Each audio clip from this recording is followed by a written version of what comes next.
अप्रशिक्षित, bogus किंवा अवैध डॉक्टरांची समस्या आपल्या देशात नवीन नाही.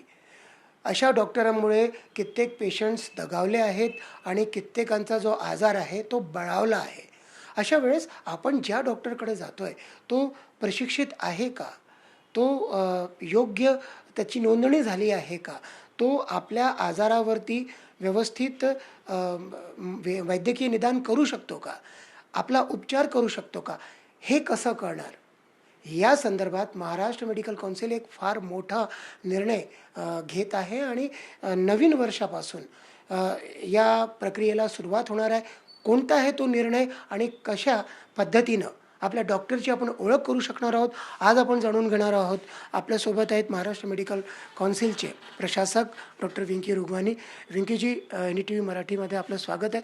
आम्हाला सांगा, आपण ही कोणती नवीन पद्धत विकसित केलेली आहे जी नव्या वर्षापासून सुरू होऊ शकते? हे बघा, आपल्याला खूप आमच्याकडेही कंप्लेंट येत असतात की बोगस डॉक्टर्स आहेत, त्यांच्या ट्रीटमेंट घेतला आणि त्यांना साईड इफेक्ट्स वगैरे खूप झालेले असंच. पण ह्या डॉक्टरांना काही असं शिक्षा मिळाली किंवा काही असं ऐकू येत नाही, म्हणून पनिशमेंट खूप कमी आहे. म्हणून आम्ही एक असा उपक्रम आणलेला आहे. महाराष्ट्र मेडिकल काउन्सिलमध्ये 1,34,000 डॉक्टर्स जे आहेत ते रजिस्टर्ड डॉक्टर्स आहेत. आणि आम्ही काय करणार आहोत, आम्ही आपले जे डॉक्टर्स आहेत, महाराष्ट्राचे डॉक्टर्स जे क्वालिफाईड आहेत, त्यांना आम्ही एक पहिचान देणार आहेत. म्हणजे त्यांना या उपक्रमला आम्ही नो युअर डॉक्टर, म्हणजे आपल्या डॉक्टरला तुम्ही जाणून घ्या.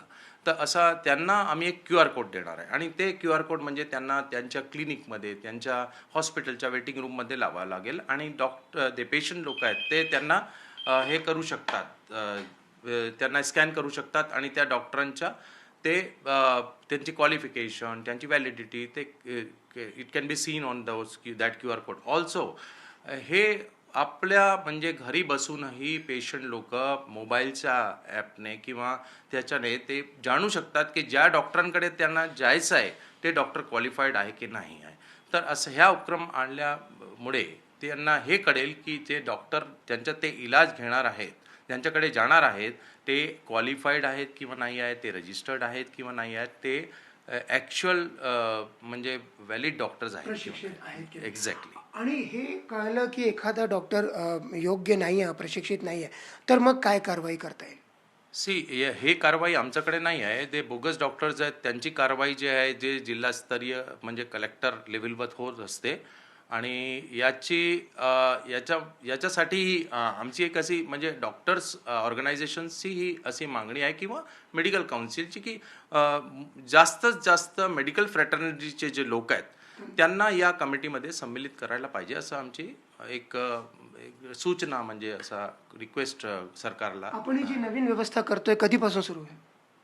हे नवीन व्यवस्था म्हणजे it is in the last stage and we are going to start it at the earliest, म्हणजे लवकरच ही आम्ही सुरू करणार. नव्या वर्षापासून सुरू. यू कॅन से दॅट, तुम्ही बोलू शकता. खूप खूप धन्यवाद NDTV मराठीशी बोलल्याबद्दल. तर डॉक्टर विंकी रुगवानी जे प्रशासक आहेत महाराष्ट्र मेडिकल काउन्सिलचे, स्पष्टपणे सांगतायत की नव्या वर्षापासून आपल्या हातात हा एक महत्त्वाचा व्यवस्था असेल की ज्याद्वारे आपण कोणत्याही डॉक्टरकडे जाण्याच्या आधी त्याच्याबद्दल तपशिलात माहिती घेऊ शकतो.